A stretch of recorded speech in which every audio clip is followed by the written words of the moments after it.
Healthcare and how to improve it is on the agenda of all the political parties. 3 of them are promising to introduce universal Pharmacare.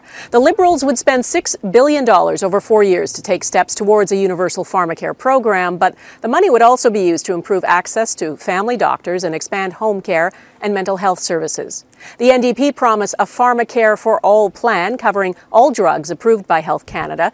They say it would cost $10 billion annually and would be in place by the end of 2020. The Green Party would introduce universal Pharmacare by next year, and their plan, they say, would cost nearly $27 billion in the first year, the single biggest ticket item the Greens promise. The Conservatives would not bring in universal Pharmacare. They'd focus instead on Canadians who are not covered provincially or are covered by private drug plans at work. In 2017, a Parliamentary Budget Office report estimated it would cost the federal government $19.3 billion to implement a national Pharmacare program. Putting one in place needs buy-in from the premiers. Healthcare delivery is a provincial responsibility. As Mike Drolet explains, a national Pharmacare program can't come soon enough for the growing number of Canadians who can't afford the drugs they need.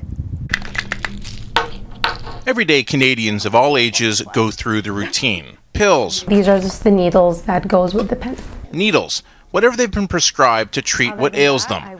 But while Canada has universal health care, the lack of a Pharmacare plan has forced many like Sophia Chamsey to make a choice: food and rent or new needles for every dose of insulin to treat her type 1 diabetes. I also ration insulin, like I can't eat certain things. I try to ration my dose per day so that my insulin lasts longer and my supplies last longer. Like many of her peers, she moved from contract to contract, unable to get that full-time job with benefits until recently. So for 5 years, she had to pay out of pocket $400 a month for medical costs. I come from Morocco and I got insulin there for free.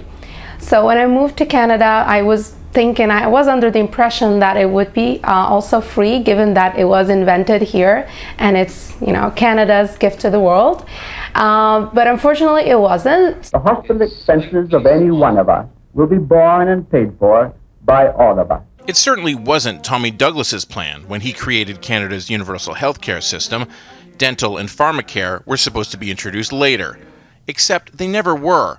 And now 10% of Canadians aren't filling their prescriptions, and far more are resigned to having to pay for their drugs themselves. I certainly don't take it as this is the way it has to be. I know it can be better, but for me, I've figured out this is just the way that it is for me, and I am finding ways to make it work. Canada is now the only developed country with universal health care that does not have national Pharmacare. The thing is, and we need to stop studying this issue. This issue has been studied way more than it should have been, and it is very clear in terms of which model is the most efficient, and this is universal Pharmacare. This is where we need to go. It was Tommy Douglas's dream.